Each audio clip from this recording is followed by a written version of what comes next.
लेकिन इससे ये जरूर स्पष्ट होता है कि हिंदू धर्म को छोड़कर बाकी सभी धर्मों की ये दोनों पार्टियां उपेक्षा कर रही हैं, जो इनका ये कृत्य संविधान की मंशा के विरुद्ध भी है। जबकि बीएसपी सभी धर्मों का एक बराबर सम्मान करती है, क्योंकि अपने देश में अकेले या हिंदू धर्म को मानने वाले लोग ही नहीं रहते हैं, बल्कि मुस्लिम, सिख, ईसाई, पारसी व बौद्ध आदि इन विभिन्न धर्मों को मानने वाले लोग भी रहते हैं। इसलिए इन दोनों पार्टियों को हिंदुओं की तरह ही अन्य सभी धर्मों का व उनके मानने वाले लोगों के हितों का भी बराबर ध्यान रखना चाहिए, यही उचित होगा। इसके साथ साथ हमारी पार्टी का ये भी मानना है कि देश में सभी धर्मों के ऐतिहासिक स्थलों व रिकॉर्ड आदि का भी बराबर सम्मान होना चाहिए, क्योंकि पिछले कुछ समय से धार्मिक द्वेष की भावना से जो अब यहाँ ऐतिहासिक स्थलों व रिकॉर्ड आदि के साथ छेड़छाड़ किया जा रहा है, ये भी ठीक व न्याय संगत नहीं है।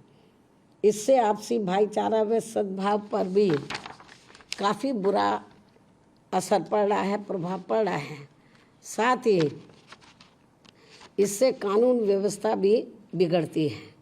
महाराष्ट्र स्टेट में अब ये सब कुछ हमें यहाँ देखने के लिए मिल रहा है और हालात इतने ज़्यादा खराब हो गए हैं कि वहाँ अब राष्ट्रपति शासन लगाने की भी काफ़ी मांग जोर पकड़ रही है।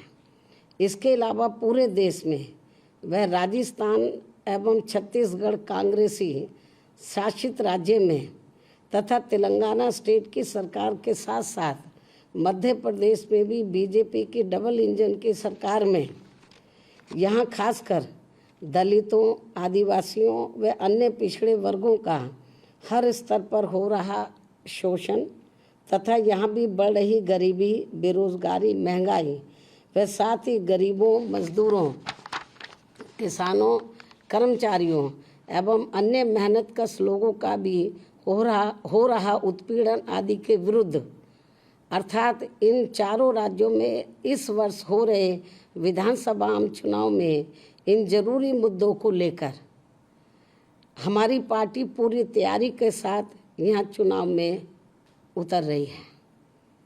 इतना ही नहीं, बल्कि इन सभी मामलों में यहाँ की जनता को जागरूक बनाने एवं चुनावी तैयारी के लिए भी बीएसपी केंद्रीय यूनिट ने पार्टी के नेशनल कोऑर्डिनेटर श्री आकाश आनंद को तथा इन चारों राज्यों के केंद्रीय कोऑर्डिनेटर व राज्यसभा सांसद श्री रामजी गौतम को भी मुख्य तौर पर लगाया हुआ है, जो मेरे दिशा निर्देशन में यहाँ इसी महीने से इन सभी जरूरी मुद्दों को लेकर पार्टी कार्यकर्ता सम्मेलन के जरिए अपना चुनावी अभियान भी शुरू कर रहे हैं।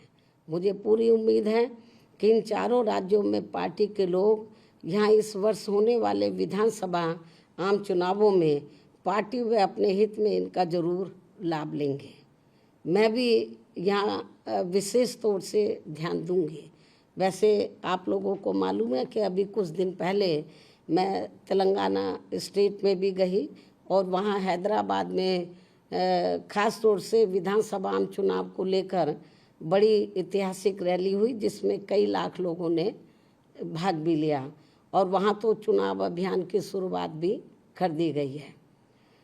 और अब मैं ये भी कहना चाहूँगी, खासकर यूपी व उत्तराखंड स्टेट में यहाँ बरसों से लोगों की आस्था के बने स्थलों को अर्थात मज़ारों आदि को जो ये कहकर अब हटाया जा रहा है कि मज़ारें सरकारी ज़मीनों पर बनी हैं, इससे बीएसपी सहमत नहीं है और इसका बीएसपी इसलिए विरोध करती है क्योंकि जब यहाँ मज़ारें सरकारी ज़मीनों पर बन रही थी तो तब उस समय यहाँ की सरकारों ने इनको बनने से क्यों नहीं रोका था। बरसों से मज़ारें बनी हुई और अब यकायक उनको तोड़ने का प्लान बना दिया गया, तो ये तो ठीक नहीं है। तो इसमें हमें राजनीति ज़्यादा नज़र आती है और अपने राजनीतिक स्वार्थ में किसी की धार्मिक भावनाओं को या और उनकी आस्था को ठेस पहुंचाया जाए तो मेरे ख्याल ये उचित नहीं है।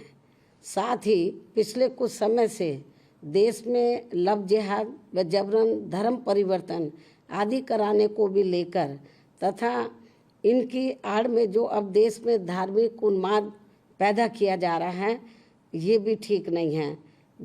जनता देश की जनता इनसे ज़रूर सावधान रहे। इसके अलावा यूपी में अब विशेषकर अपराधियों का भी जो आपस में तांडव चल रहा है तो इससे जनता में काफ़ी दहशत व्याप्त है। सरकार को इस ओर जरूर ध्यान देना चाहिए। बीएसपी की ये सरकार को सलाह भी है। अब मैं अपनी बात यहीं समाप्त करती हूँ। धन्यवाद। जय भीम व जय भारत।